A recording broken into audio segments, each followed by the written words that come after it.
Tudo bom, gente? Boa noite a todos. Então, eu estruturei mais ou menos aqui, eu não preparei material visual, mais da conversa mesmo, porque acho que a gente se atém melhor à conversa, prestar mais atenção nas reflexões que a gente vai levantando. A proposta aqui é a gente partir de algumas reflexões de partida, né, considerando alguns elementos concretos, partir para alguns elementos conceituais e voltar para alguns elementos concretos aí já com a perspectiva de pandemia. A discussão aqui vai ser em torno de direitos humanos, direito à cidade e o recorte da pandemia. Beleza? Todo mundo está me escutando bem?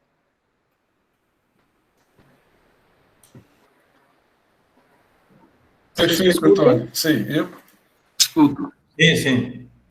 Perfeito. Então, né, ainda em abril,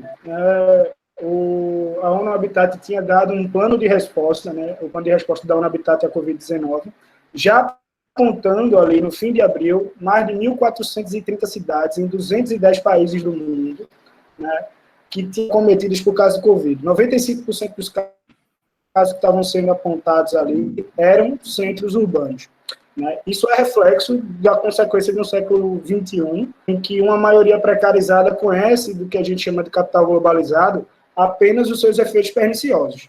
Em números, a gente tem o seguinte: cidades com a perspectiva urbana com 2,4 bilhões de pessoas, com limitações de acesso à água e saneamento, e mais de 1 bilhão de pessoas reduzidas a vida em equipamentos urbanos adensados, certo?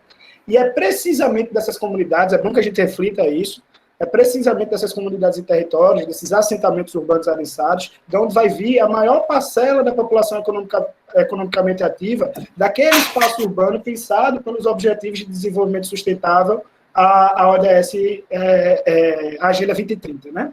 Enfim, para vocês terem uma perspectiva, a região metropolitana do Recife, em estudo recente do IPEA, estudo de abril, apresentava o maior índice de vulnerabilidade social, chamado IVS, dentre as capitais, as regiões metropolitanas que foram estudadas. Foram estudadas 15 regiões metropolitanas do país, e a região metropolitana do Recife detinha o pior índice de vulnerabilidade social. Esse índice de vulnerabilidade social estava diretamente ligado à possibilidade e à probabilidade de contágio pelo Covid-19. Então, é dentro desse contexto que a gente encontra, por exemplo, a região metropolitana de Recife, que já é das duas cidades mais desiguais de todo o país, e amargando um déficit habitacional, aqui trazendo a perspectiva do déficit habitacional, 200 mil pessoas. Certo? É importante que a gente reflita também que existe hoje, e aí no cenário político, né, em eleições a gente pensar isso, existe uma perspectiva posta entre gestão e planejamento. A nova política trabalha muito com esse elemento da gestão, e é importante que a gente atente que esse elemento que se dá para o presente. Né? Cada vez mais a gente vai abandonando essa perspectiva de planejamento a longo prazo, o planejamento urbano, né, enfim, que já é saudades dá, né?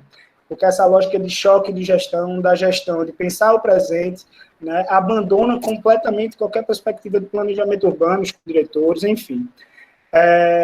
E aí, dentro dessa perspectiva, é interessante a gente pensar o racismo ambiental, ele se expressa territorialmente, né? E como é que ele se expressa territorialmente? Ele se expressa territorialmente como essa medida de desigualdade que a gente encontra nas comunidades e territórios, nos adensamentos urbanos, nas ocupações. Ela é expressamente isso. E na pandemia, o que é que se converte esse racismo ambiental que se expressa territorialmente?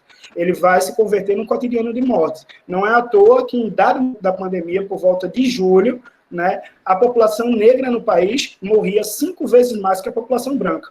É esse racismo ambiental que se expressa territorialmente. Desigualdade não são elementos de desigualdade que se dão de maneira abstrata. Elas se expressam nos territórios, se expressam nas comunidades, se expressam nos adensamentos urbanos. É interessante você pensar, o número de despejos hoje no Brasil, que já ultrapassa mais de 6 mil casos, né, quando você coloca isso em perspectiva de irregularidade fundiária, de condomínios de alto padrão, de empreendimentos industriais, a gente não precisa ir muito longe, não, a gente dá para a SUAP aqui. Isso. Você objeta essas irregularidades fundiárias, comunidades dos territórios que estão em suas ocupações são alvos de despejo. Você vê já uma injustiça né, muito patente, muito marcada. E essa irregularidade fundiária dos condomínios de alto padrão, né, Casa Forte, Boa Viagem, do próprio empreendimento de swap, ela se reverte na injustiça tributária também. É bom a gente pensar isso, né, porque a falta de matrícula gera perda de receita, é sonegação fiscal, é renúncia de receita. Porque, por exemplo, o empreendimento industrial não vai gerar ITBI, não vai gerar ITCMD. Então, são todos elementos que a gente pensa muito a dinâmica das ocupações, por exemplo, na cidade, a partir das favelas, né, das comunidades, dos assentamentos adensados. Mas deixa de pensar essa perspectiva da irregularidade fundiária, por exemplo, né, dos condomínios de alto padrão e das muitas indústrias que estão instaladas sem matrícula.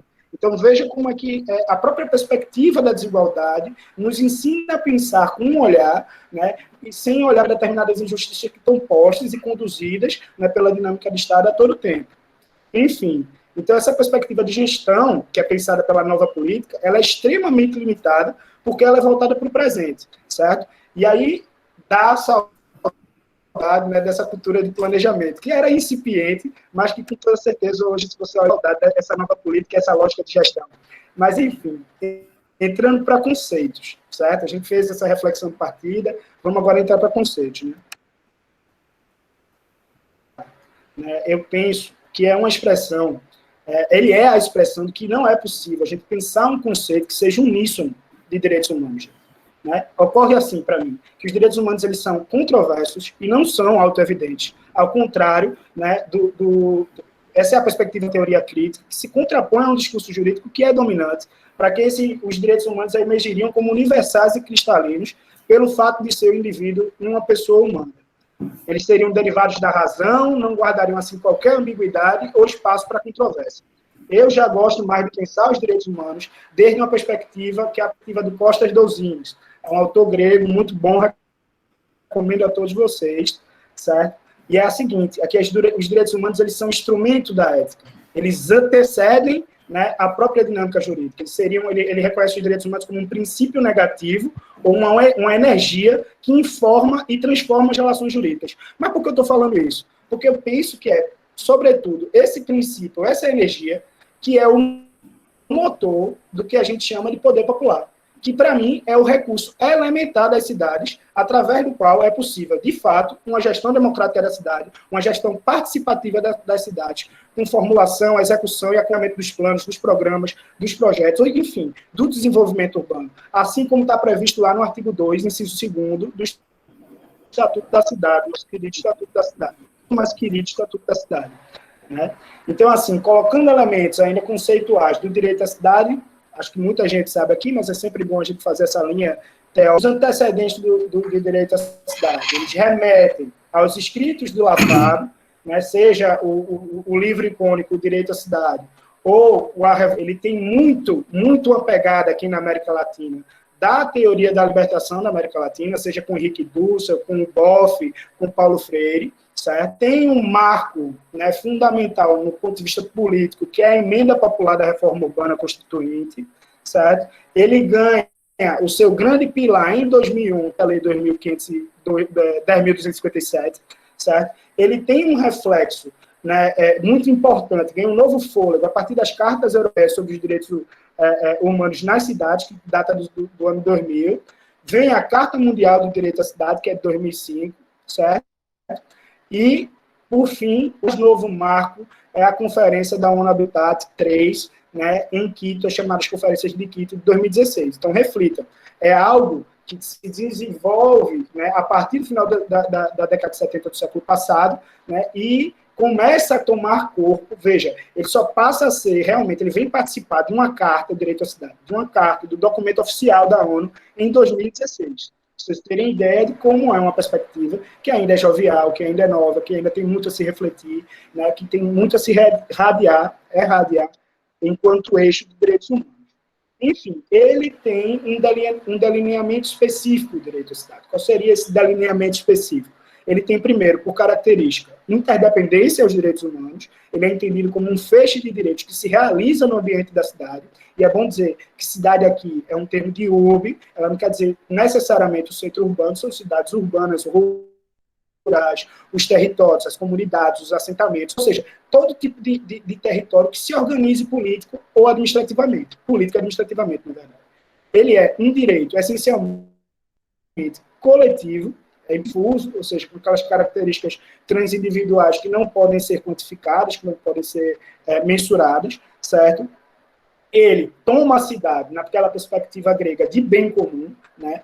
É um direito de dimensão integral dos direitos humanos. O que quer dizer isso? Ele considera e percebe o direito dentro da autopoese. Não sei se vocês já perceberam, já estudaram, já refletiram a autopoese e a alopoese do direito, mas dentro de uma perspectiva de alopoese que o direito é autônomo enquanto sistema. Né? Nele influem elementos da estrutura social, da estrutura econômica, que levam o caminho para o outro, certo? Sua efetivação, a efetivação do direito à cidade, ele pressupõe, né, a cidadania, das civis e políticas, igualdade e não discriminação, desenvolvimento sustentável, acesso à moradia digna, trabalho e renda, acesso à justiça e segurança pública. São feixes que são pressupostos para a efetivação daquilo que a gente chama de direito à cidade. Enfim, olha, agora eu saí e voltei de novo, eu tinha saído. Tá certo. Dentro de uma perspectiva, vocês estão conseguindo acompanhar, gente? Eu estou indo muito rápido. Ninguém aparece, só eu. Eu vou pedir para desligar os microfones, por favor. Estou conseguindo acompanhar. Viu? E tá ótimo, Antônio, tá excelente, viu? Tá tranquilo. Eu só peço que a colega... Enfim, gente, dentro de uma perspectiva do direito pátrio, dentro de uma perspectiva do aspecto constitucional, para não tecer muito alhures a normativa infraconstitucional, a gente pode dizer o seguinte, né, e aqui eu estou tomando palavras do Franzoni, tá? Ele conceitua os aspectos constitucionais do direito à cidade da seguinte maneira: ele vai dimensionar a questão do espaço urbano e direito.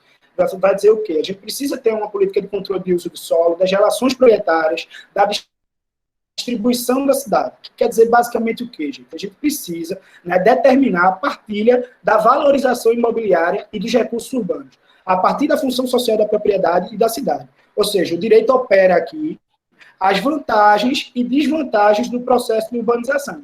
A gente para refletir, né? O processo de urbanização opera vantagens e desvantagens. E o direito vai vir aqui, vai ser o fiel da balança de como essas vantagens e essas desvantagens vão ser diferenciadas por cada um dos cidadãos e das cidadãs. Então, basicamente por isso é importante a gente perceber que é preciso controlar um mercado fundiário. Mais uma vez, eu retorno ao que a gente estava falando lá em cima. Nada disso aqui é uma abstração, certo? Todos esses elementos vão ser experienciados, vão ser materializados nos territórios. E território quer dizer terra, essencialmente. Quer dizer aquele chão que a gente pisa, né? Por isso, né, o controle fundiário, ele apesar de que não é assim que se tem vivido a coisa em si, né? Aqui sua marcação, aqui a importância da marcação econômica do direito à cidade, da política urbana e dos seus instrumentos políticos jurídicos. E aí falar de elementos políticos jurídicos está sendo a Constituição.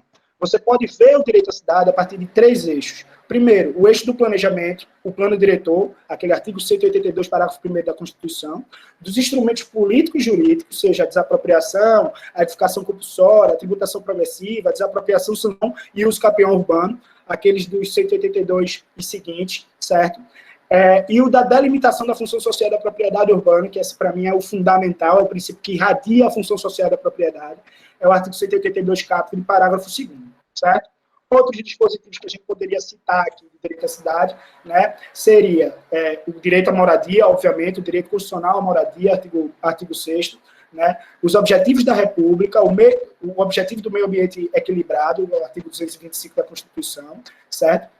E aí, infralegal, rapidamente, o Estatuto da Cidade, a 10.257 de 2001, e toda uma dinâmica de política que tem por linha a priorização social e coletivo em face do individual, que é o artigo 182 caput, princípio da função social da propriedade. Aí a gente adentra um que eu disse que ia falar aqui rapidamente. A gente fez uma reflexão inicial, a gente partiu para alguns aspectos conceituais, e agora a gente vai ter cidade e direitos humanos no contexto da pandemia, e aí com algumas experiências da advocacia popular aqui em Pernambuco, alguns de companheiros, alguns experienciados do SINDEC, por Manuel também, por todos nós, enfim, da advocacia popular pernambucana, mas outras experiências do Brasil como um todo. Como é que a gente vai sentindo e dimensionando isso daí, tá? Primeiro, uma contextualização política para as cidades, para os direitos humanos, para o direito à cidade, antes da pandemia.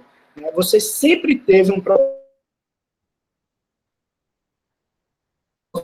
que o aspecto habitacional, ele é central, porque o déficit habitacional é talvez o principal elemento de injustiça dentro da perspectiva do direito à cidade no país. Mas não é só isso que faz uma política habitacional, gente. De fato, esse é um dos problemas centrais, mas a questão em si, restou relegado, por exemplo, pelos programas da Minha Casa Minha Vida, a elementos puramente habitacionais e muito pouco, o que causa assim, inúmeros problemas para a própria política habitacional mais para frente. É o que a gente está experienciando, por exemplo, agora, com a produção da GIB é uma densidade hoje. Você vai para a Camaragibe, você tem aqueles empreendimentos que foram gestados na política completamente descondizentes com o que seria um universo de ouro. É uma produção realmente, é um espaço urbano desatrelado e desdimensionado do espaço urbano da região metropolitana do Recife. Enfim, você teve uma série de programas federais que inflaram a atividade predatória do mercado fundiário e imobiliário, aplicado de maneira extremamente descorrelata. As disposições normativas constitucionais foram completamente esquecidas dentro do processo do que foi o programa Minha Casa Minha Vida, o que produziu o que a gente chama aí das decisões. Enfim, é sempre, gente, e isso é muito importante, a gente, porque são elementos que são muito graves da gente abordar. É sempre uma relação entre indivíduo e coletivo.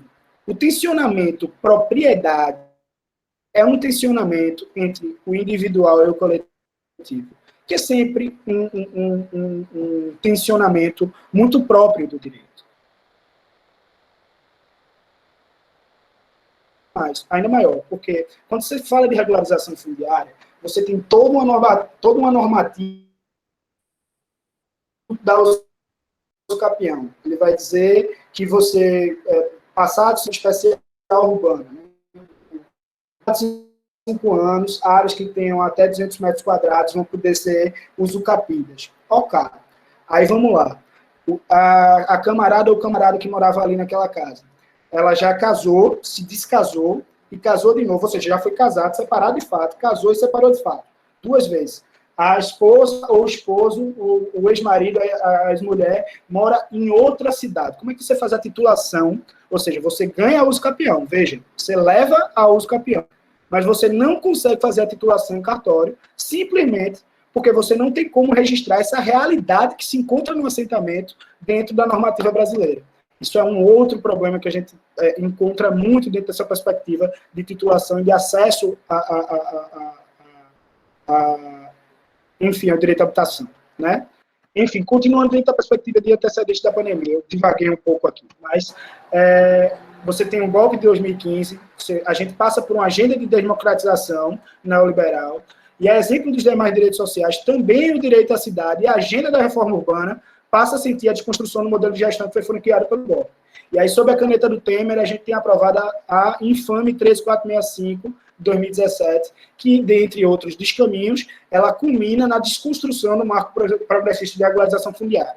Então, hoje, o que a gente tem para promover, por exemplo, a regularização fundiária, que é essencialmente a promoção de REOB e ESE dentro das comunidades e territórios, é uma legislação que beira a infâmia. Certo? É uma legislação que tem diversos aspectos de inconstitucionalidade, enfim, é um estatuto que é extremamente problemático, que a guisa de dizer que vai desburocratizar o processo de regularização no país, em verdade o que faz é ser um vetor para a grilagem, certo? ela cria o Instituto, para vocês terem ideia, que é o Instituto da Legitimação Fundiária. Que é o Instituto da Legitimação Fundiária? Isso não tem par em nenhum lugar do mundo, o Instituto da Legitimação Fundiária. É algo bem jabuticaba, bem Brasil.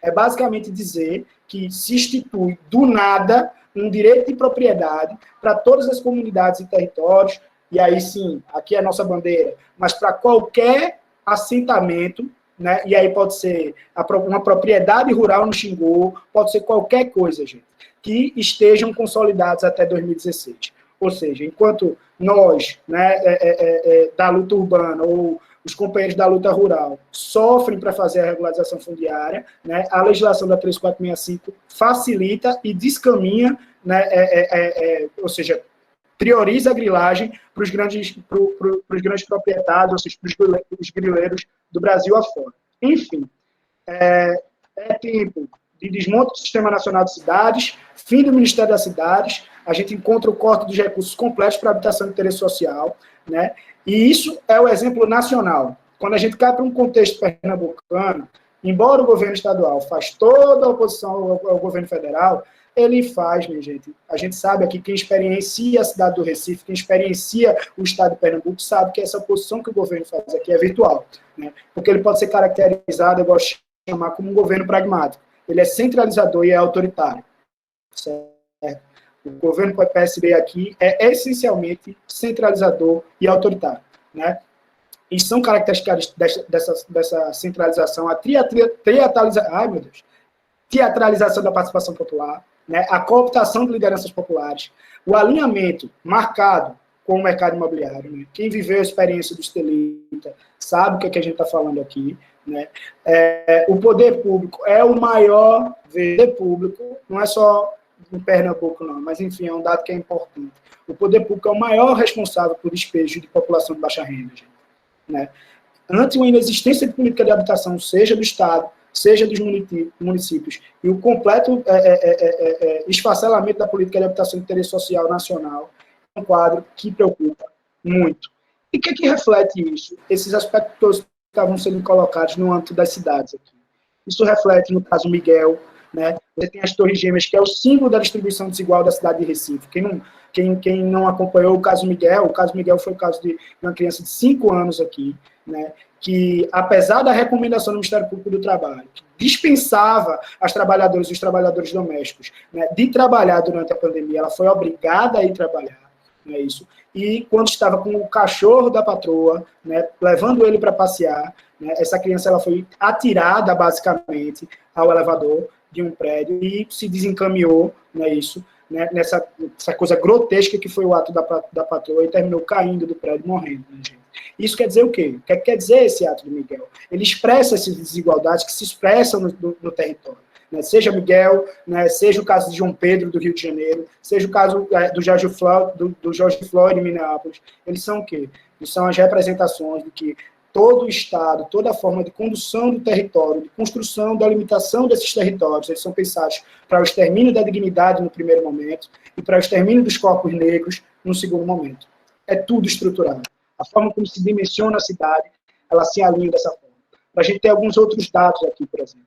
Né? Dados de população de situação de rua no estado de Pernambuco. Né? São 114 municípios de Pernambuco que têm população em situação de rua. Né? A gente tem 2.174 crianças em situação de rua, ou seja, com idade até 12 anos. 3.899 com idades entre 13 e 17 anos. Certo? São 5.309 pessoas com idades entre 18 e 59 anos. São expressões da desigualdade que se expressam no território. Né? Dados, por exemplo, como é que se diz? De conflitos fundiários. Os conflitos fundiários hoje no país são 6.000 no país. 6.373 famílias despejadas no Brasil. São 320 famílias despejadas em Pernambuco. De abril até aqui. 2.293 famílias que estão ameaçadas de remoção em Pernambuco. Certo? A gente tem um caso seríssimo de viola no campo na Mata Sul. São mais de 10 lideranças camponesas que estão juradas de morte em Fervedouro. Né? Inclusive, já com atentado a uma das lideranças que tomou 7 tiros, né? Com povo. A Mata Sul estourando, 10 lideranças do povo Pancararu sendo ameaçadas também. né, lá em Jatobá, em Petrolândia. Violência. Gente, são 3.148 pessoas mortas por policiais no Brasil. É um número que, de janeiro a setembro, já é 7% mais alto que o ano passado. 40 milhões de negados ao auxílio emergencial. O aumento da violência de gênero, gente. As medidas protetivas de urgência caíram de 5.507 desse mesmo período para 3.927 entre 2019 e 2020. Só no acumulado de março e abril. Março e abril. Ou seja, um recuo de 28,7%. O que eu quero dizer com isso, gente? E aqui, para finalizar, desculpa ter me colocado tanto, é que as desigualdades que se expressam em abstrato, né, nos papéis, nos dados, elas se revertem, elas são experienciadas pelas comunidades e territórios todos os dias. Todos os dias. Todos os dias. Enfim, é isso.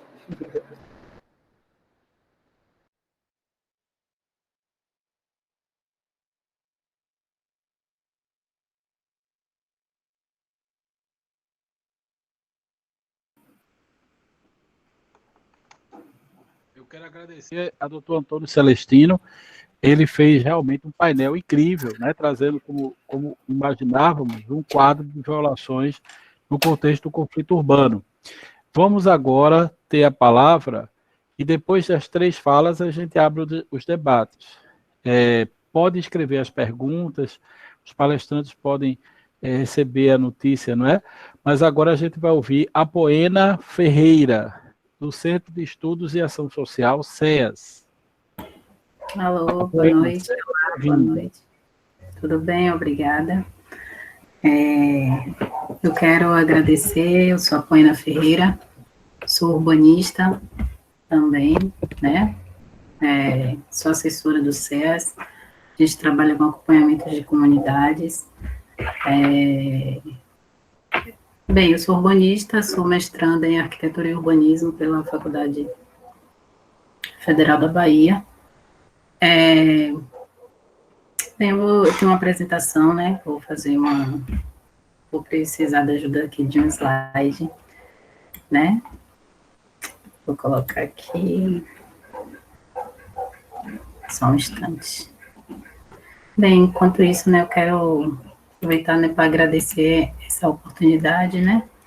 O convite ao CEAS para contribuir nessa formação.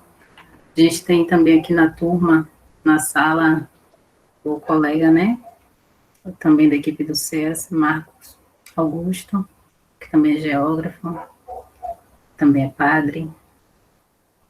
E aí, aqui, pronto, encontrei. Vocês conseguem ver direito? Eu espero que sim. Então, né? Gente, alguém pode responder se está chegando direitinho? A gente está vendo, sim. Tá chegando, sim.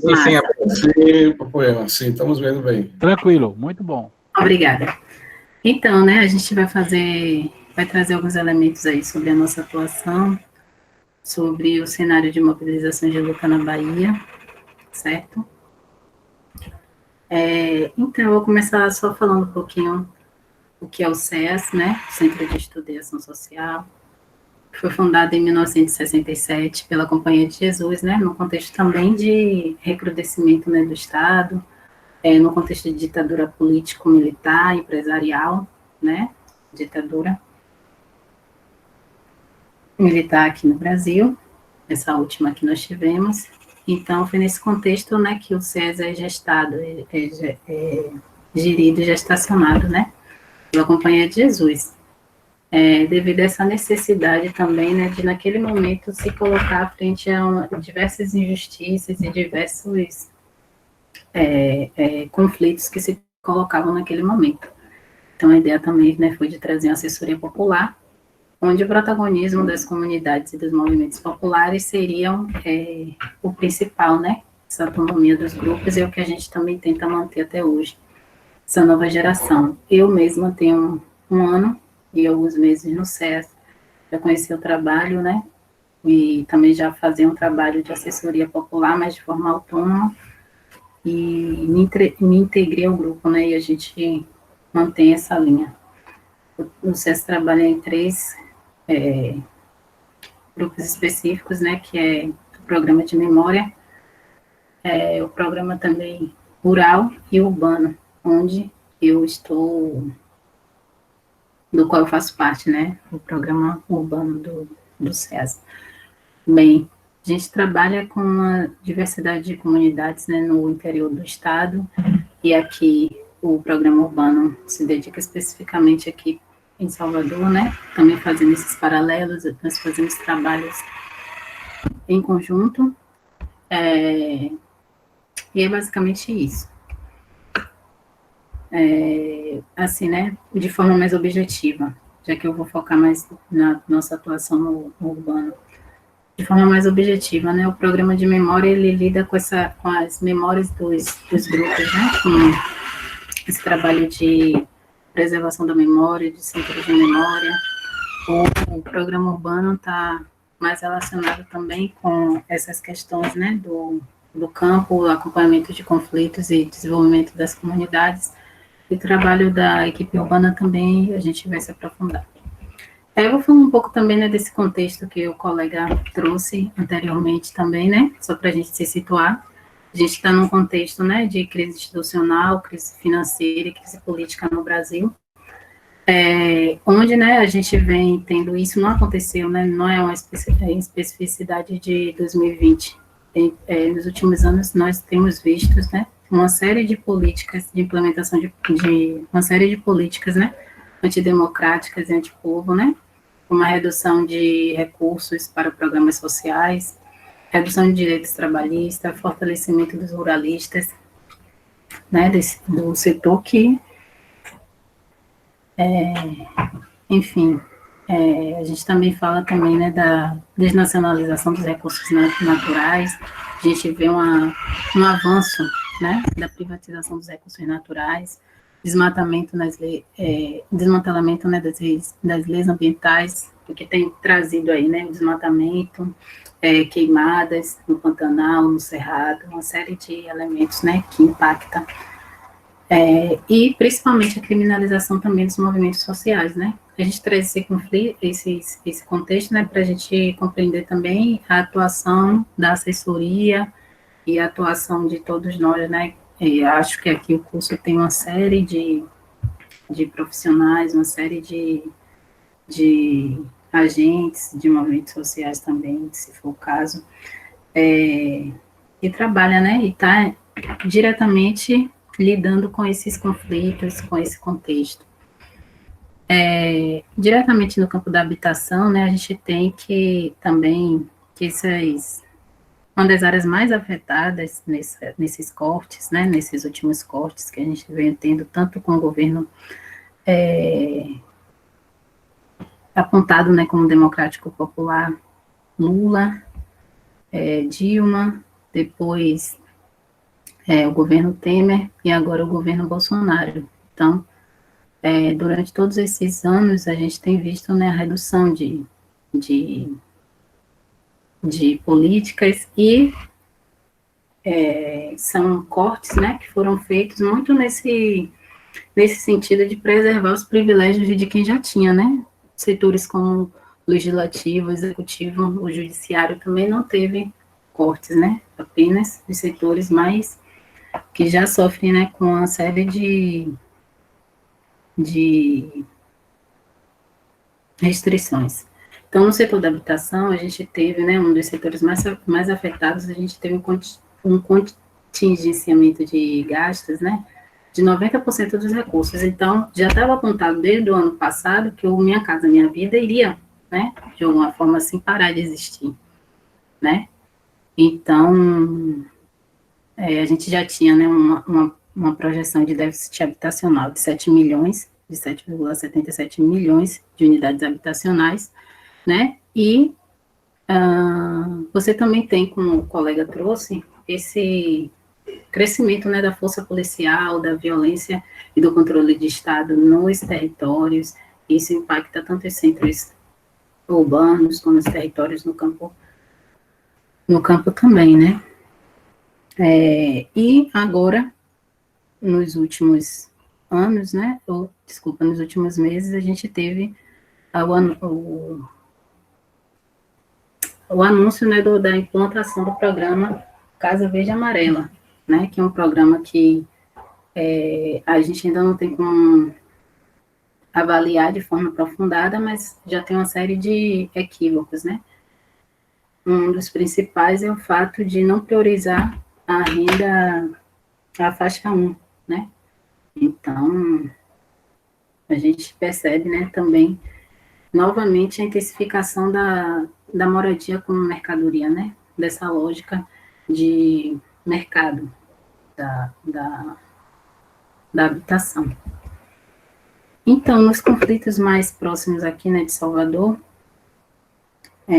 eu tenho 20 minutos, né, para expor. Acho que eu já passei 10, vou tentar ser um pouco mais rápida. Então, nos conflitos em relação a Salvador, a gente tem, né, um processo acelerado de intervenções urbanísticas e obras na cidade, certo?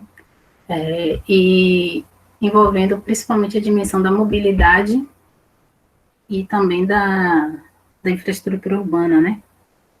Então, vários aspectos ligados à questão imobiliária, a gente vê se acentuar em Salvador, se aprofundar em Salvador agora, né? Então, a gente percebe também o olhar estratégico do capital turístico imobiliário, tanto no centro histórico de Salvador, também como no subúrbio ferroviário, certo? Geralmente eu coloco mapas na apresentação, hoje eu não tive como. Mas a borda atlântica, né, de Salvador e também da Baía de Todos os Santos, para quem não sabe, tem sido essas duas áreas principais o foco turístico imobiliário. Então, você também percebe, né, nesses últimos anos, a intervenção de vários programas. Você tem o programa Revitalizar no Centro Histórico, o programa Salvador 360, que se refere à cidade toda, o programa Salvador 500, que é um plano maior que diz respeito ao aniversário, né, de 500 anos de Salvador. Uma série de outros projetos que envolvem tanto o governo do estado da Bahia, como também obras da Prefeitura Municipal de Salvador, né? Em prol desse projeto de turismo, né, que não prioriza as vidas das pessoas, muito menos, né, a habitação, como a gente chama de interesse social. Pelo contrário, né, essa lógica de habitação como mercadoria é que expulsa as famílias, né, o mercado financeiro, ele dita quais são os lugares, né, mais interessantes, né, e essa lógica onde as famílias têm que se adequar e têm que sair, né, do lugar de terra, do lugar mais valorizado. Então, nos acompanhamentos, algo que é muito recorrente que nós vemos é o fato de sempre há alguém do Estado, né, que chega na comunidade e diz, isso a gente, eu falo porque, né, o Centro Histórico e o Centro Antigo é uma área de atuação onde nós atuamos, né, tem uma série de comunidades, e há sempre um agente do Estado que diz, mas esse lugar não é para essa comunidade, mas esse lugar para preto. Então, uma série de concepções equivocadas, né, onde, no imaginário da cidade, a população negra, ela tem sempre que ocupar os piores espaços, né. Bem, e no contexto mais atual também colocamos aqui, né, no contexto mais atual, recente, a pandemia, né, a gente vê também o número de despejos e ameaças de despejos aumentar significativamente, né, e uma série de famílias serem despejadas na pandemia. Então, assim, esse é o cenário, né? Então, nós estamos também reunidas em uma série de articulações de outros grupos e movimentos daqui de Salvador também, né? Apoiando a campanha Despejo Zero, né, por entendermos que essa é uma prioridade, é uma necessidade, né, prioritária nesse momento. Deixa eu ver o que mais que a gente colocou aqui. Então, né, essa atuação do Programa Urbano do SEAS atua principalmente junto aos movimentos, né, de luta por moradia, né, que estão, né, tocando essa resistência no meio urbano, né, desse enfrentamento a essas intervenções do capital turístico imobiliário. Então, atualmente nós estamos fazendo um trabalho diretamente voltado, né, às comunidades no Centro Histórico, no Centro Antigo de Salvador, né, junto à articulação do Centro Antigo, que é um grupo, né, que envolve 5 comunidades, que é o Centro Histórico de Salvador, o Movimento Sem Teto da Bahia no Centro Histórico de Salvador, a comunidade da Gamboa de Baixo, o Centro Cultural Que Ladeira é Essa,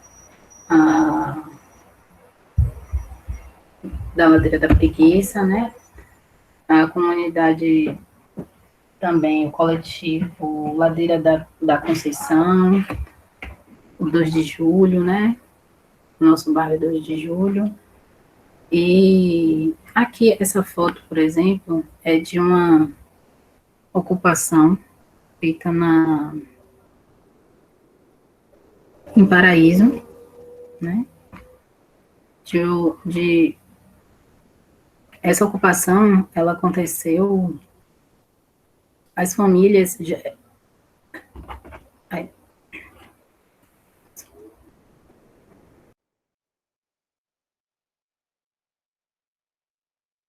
Ai, gente, desculpa, eu me engasguei aqui.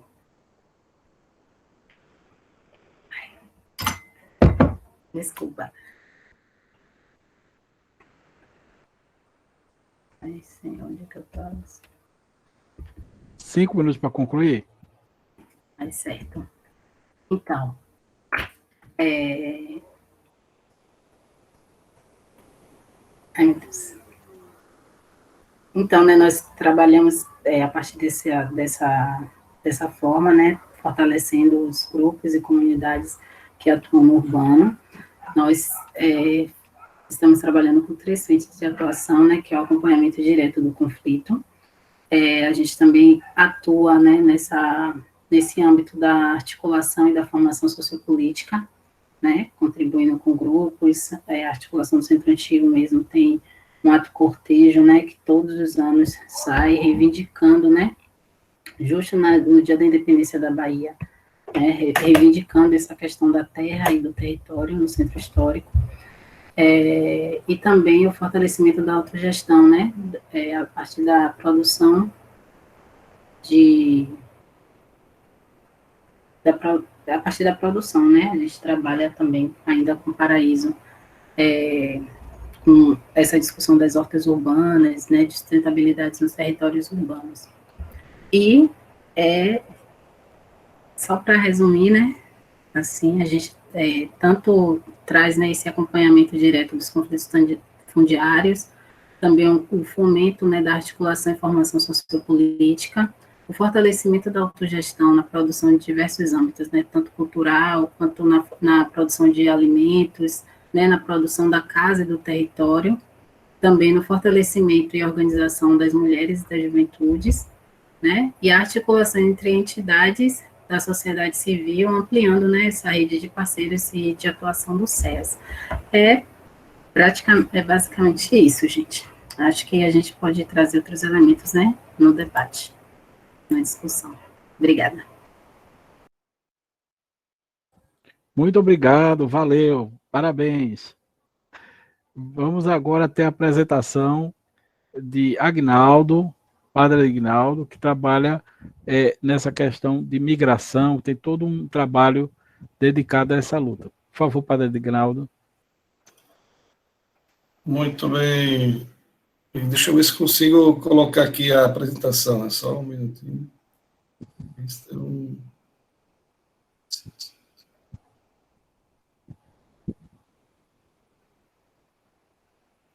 E aí, Miguel, o vídeo eu vou pedir a você depois que passe para não ter o probleminha de vai a imagem, não vai o áudio assim, né?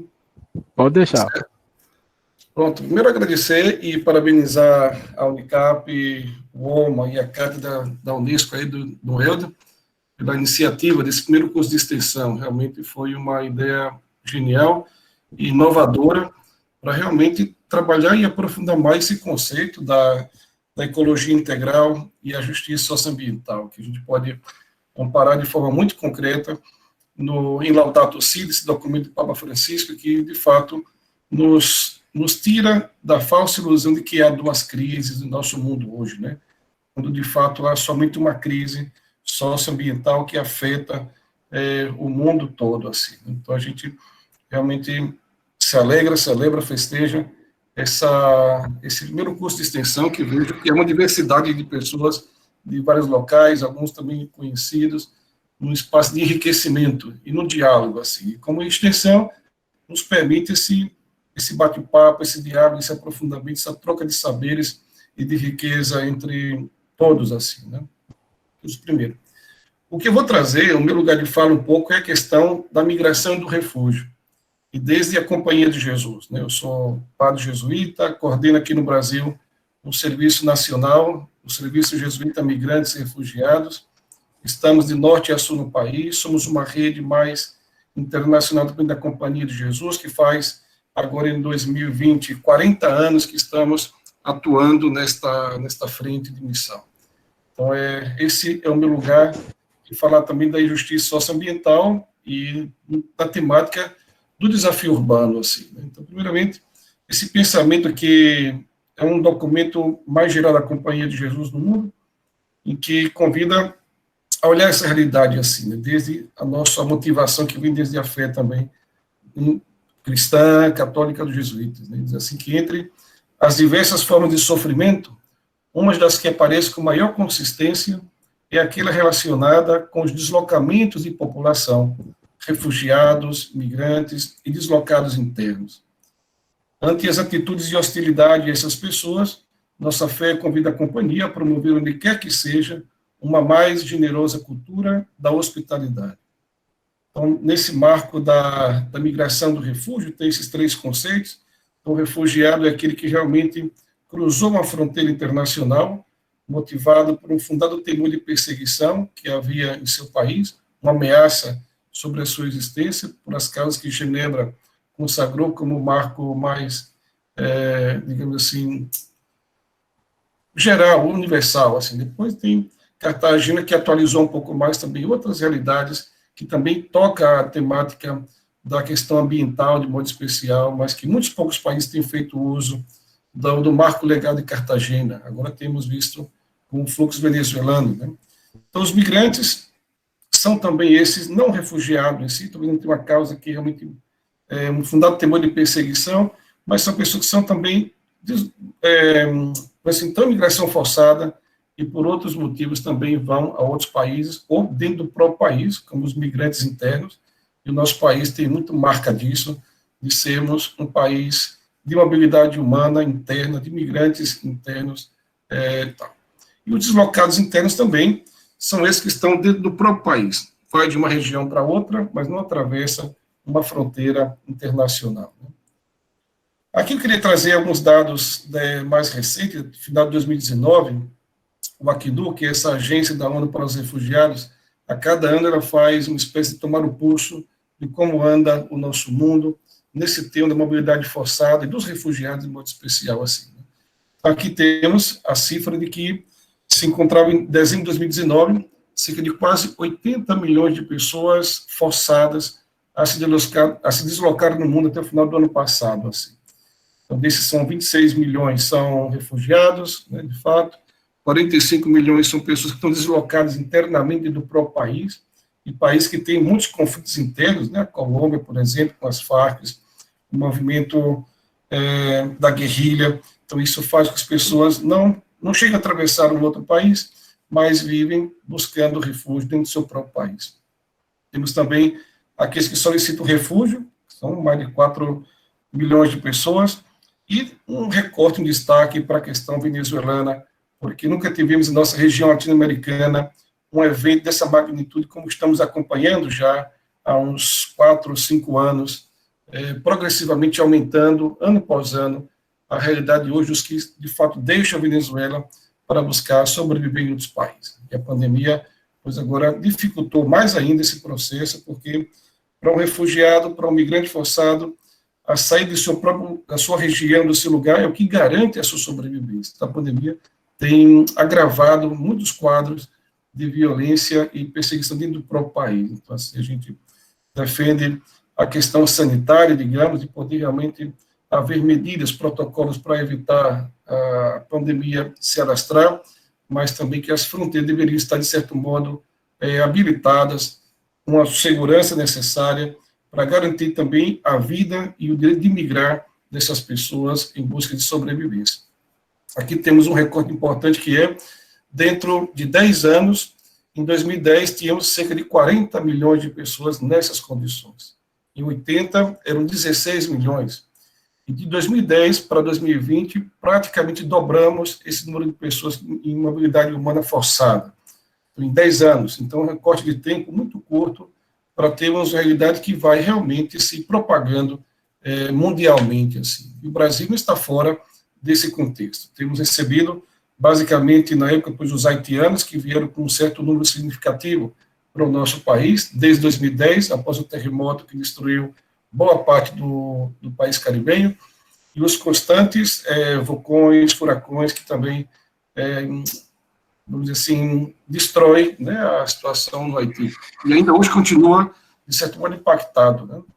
Depois temos os sírios também, que desde 2011 começou o conflito na Síria, e milhões de sírios também, é a nação com o maior número de refugiados no mundo, e agora também com os venezuelanos, que é a terceira nacionalidade e maior número, basicamente a primeira no Brasil, com o maior número de pessoas que se encontram hoje em território brasileiro.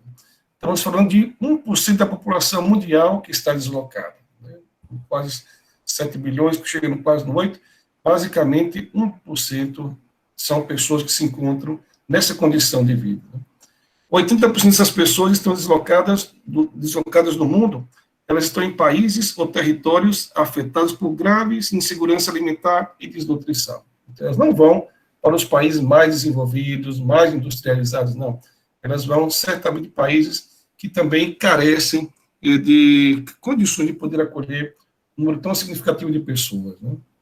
Desses 73% estão em países vizinhos, então atravessam a fronteira, muitas vezes internacional, mas não vão muito longe. E aqui temos os países, os rankings, né, assim, de principais países de acolhida, que acolhem os refugiados, então está a Turquia, com mais de 3 milhões de pessoas que estão acolhidas lá na Turquia, e que vem boa parte do conflito da Síria, que é o país hoje que mais expulsa nacionais, né, devido ao seu conflito ali instaurado. Depois temos a Colômbia, né, como país de acolhida, e basicamente para o fluxo venezuelano, com cerca de 3 milhões e meio de venezuelanos que saíram, quase 2 milhões se encontram hoje na Colômbia, vivendo aí. Temos o Paquistão como país de acolhida, dos quais, basicamente, vindo do Afeganistão, conflito também que se arrasta naquela região, quase 3 milhões de pessoas que saíram do Afeganistão e hoje se encontram 1,5 milhão no Paquistão.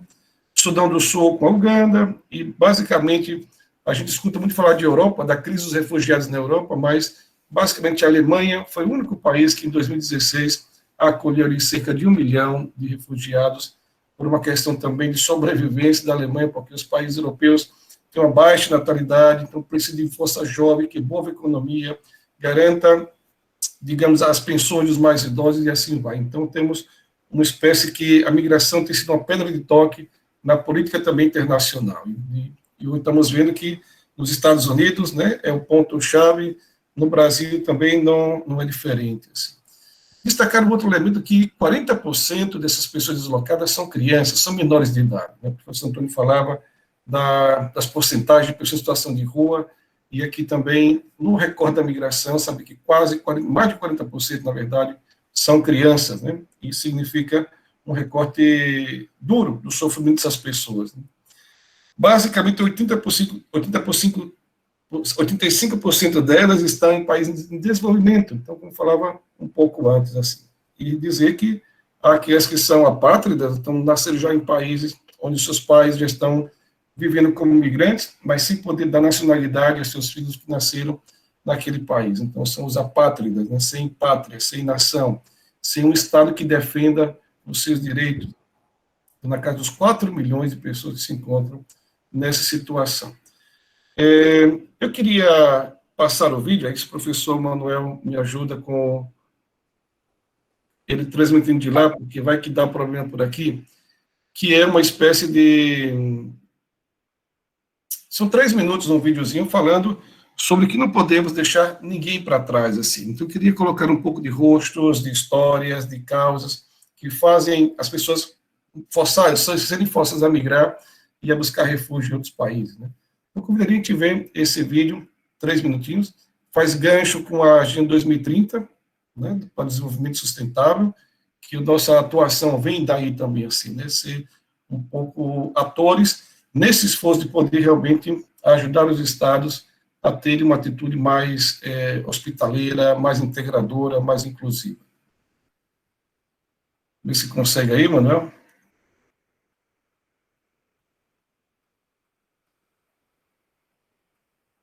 Essas plataformas é um mistério. Quando você consegue passar áudio, não passa o vídeo. Não vai o vídeo, a imagem, não vai o áudio. É assim, não, às vezes não se combinam os dois, não.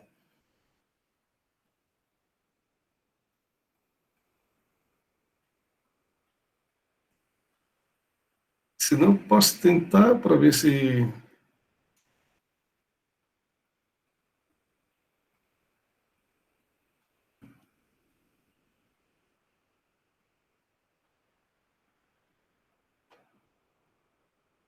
Você está tentando aí, né?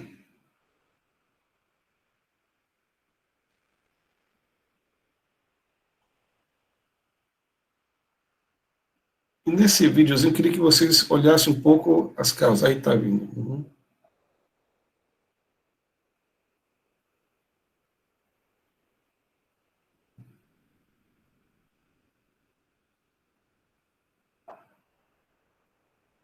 Aí já deveria ter áudio.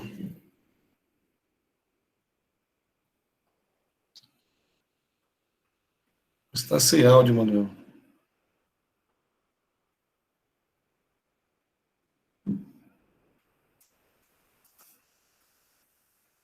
Não.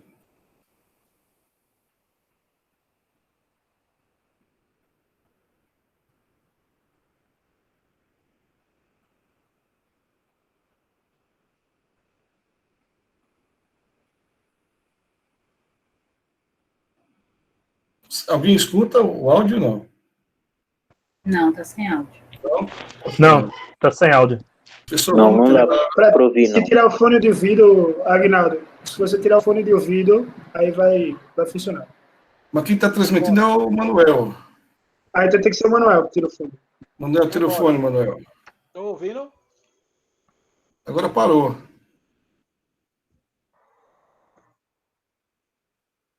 Agora. Estão ouvindo? Não. Não. Ô, Manuel, às vezes tem uma autorização para pedir, antes de iniciar o vídeo, autorizar o áudio. Ah, então peraí. Tira e entra de novo para você ver. Geralmente no canto esquerdo embaixo. Agora eu não sei se tirou o fone de ouvido, Manuel. Tem que tirar do plugin o teu fone.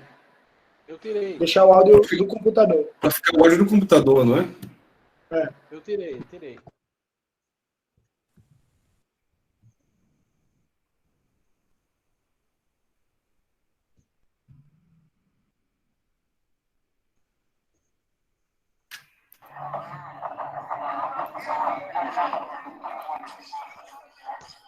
Agora sim.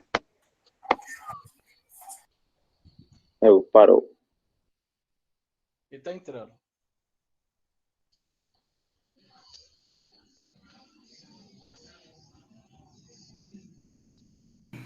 Eu vou tentar aqui agora, Manuel, para ver se consigo. Eu tirei aqui o...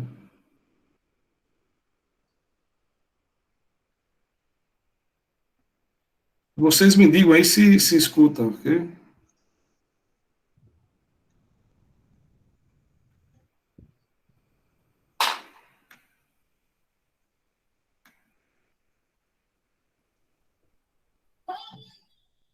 Hein?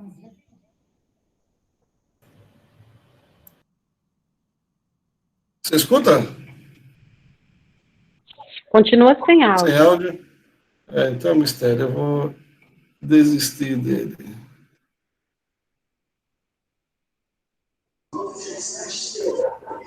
Agora foi. Hã?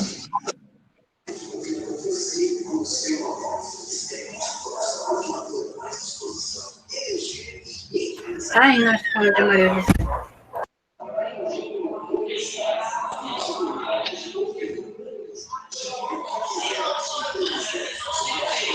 Não temos.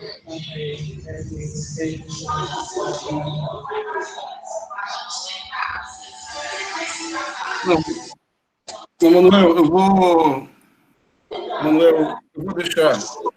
Depois eu coloco o link do vídeo, aí vocês podem ver depois. Ele está no YouTube também.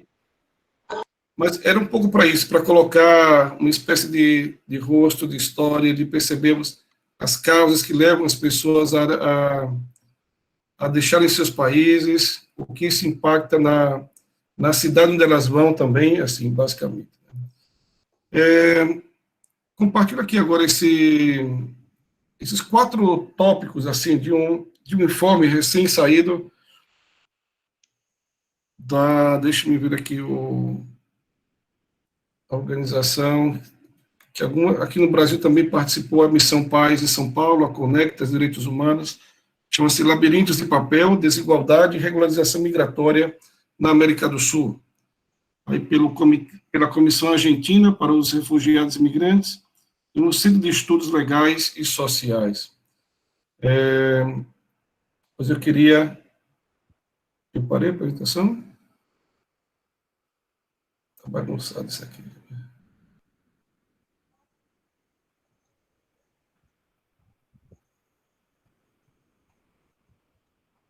Pronto, voltou, não é? A apresentação? Voltou. Certo.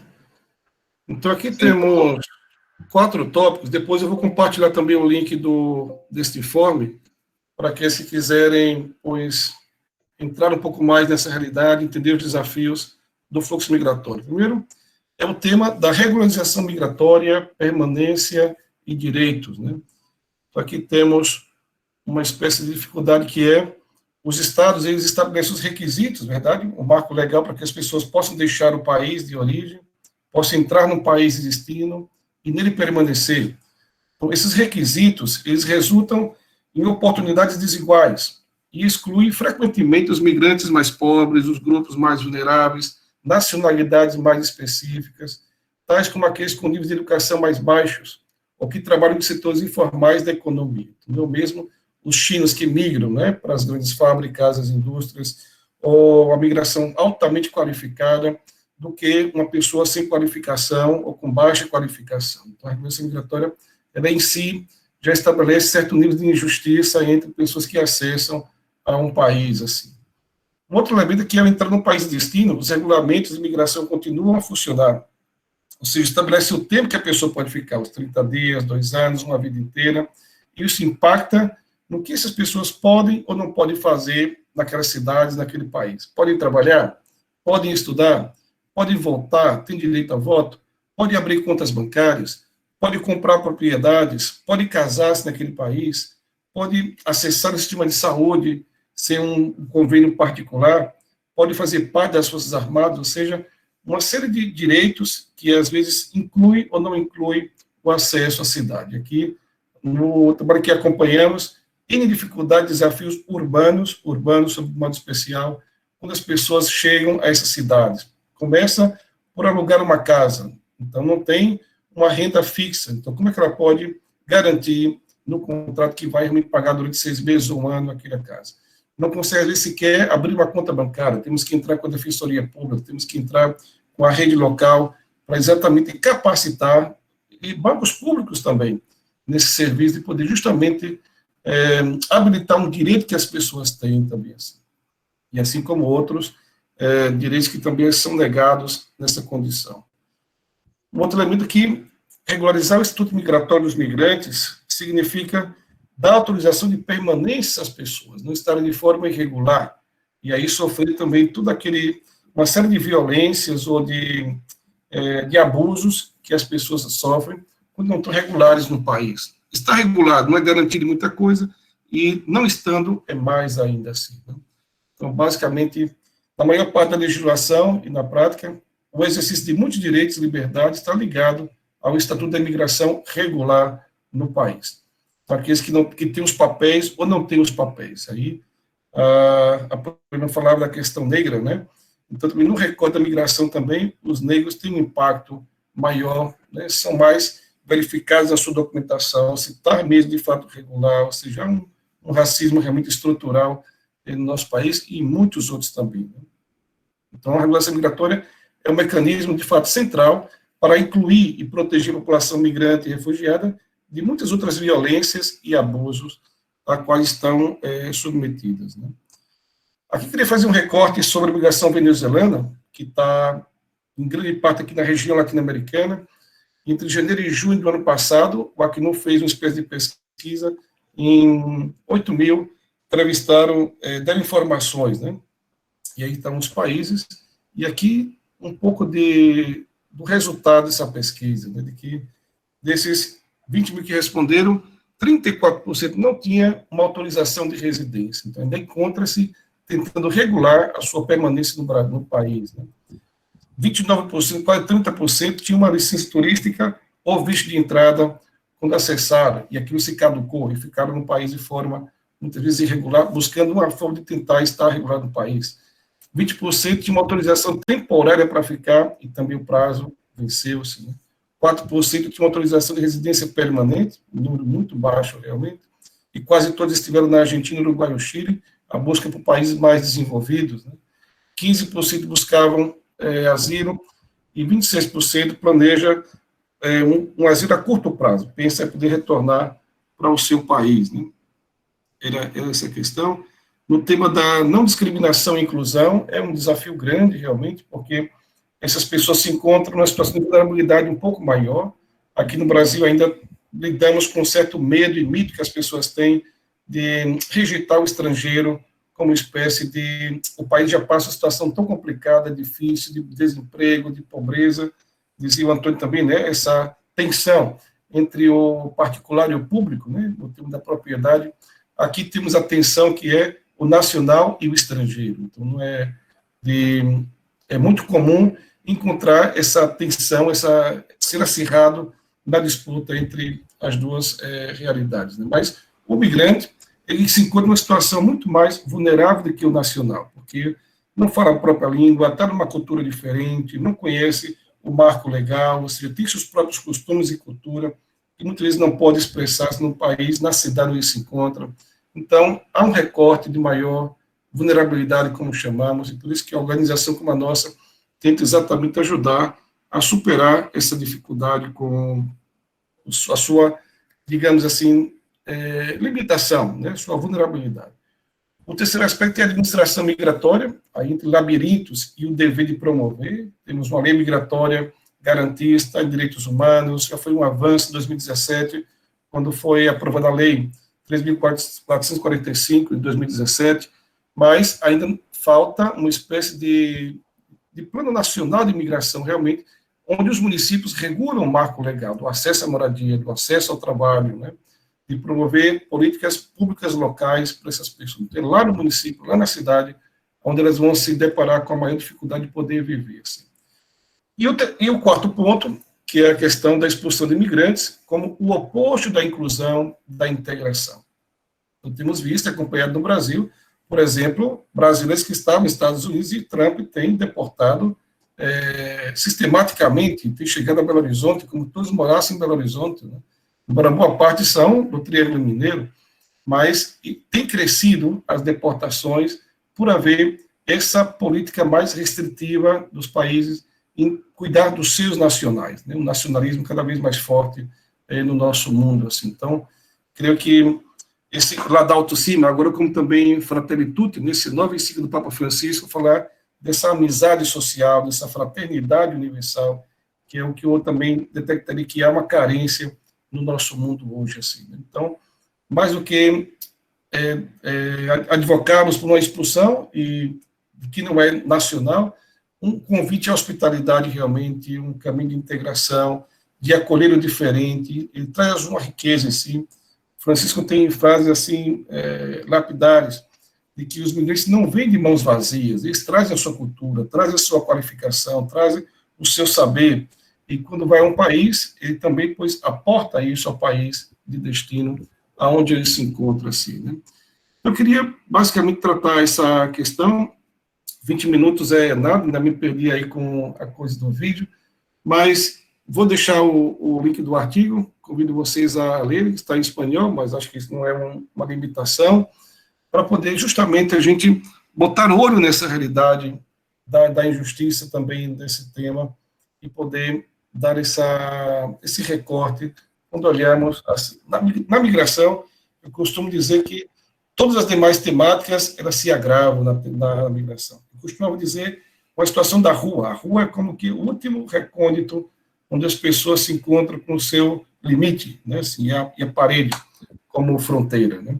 Mas estando agora na migração já há 4 anos, vejo que na migração também todos esses temas, né, do acesso à moradia, do abuso laboral, da exploração, do tráfico de pessoas, né, é basicamente um desafio grande realmente, assim, e que se coloca para todos os países, e não só o governo, mas também a sociedade civil, a como dar resposta para essa realidade, assim, né. E termino com essa foto que fala de encontro, fala de não ter indiferença nacional e estrangeiro, né, sabemos todos, de fato, membros de uma mesma família humana. Aí encontra-se a irmã Ana Maria de Pacaraima, lá na fronteira com a Venezuela, em visita a uma família venezuelana, e essa troca de olhares, que é a cultura do encontro, realmente, assim. Então, advogar por umas cidades cada vez mais inclusivas, mais hospitaleiras, que realmente acolhem a diversidade cultural, de nacionalidades, de tantas diversidades que temos, e integra tudo isso numa convivência melhor entre todos.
Thank you.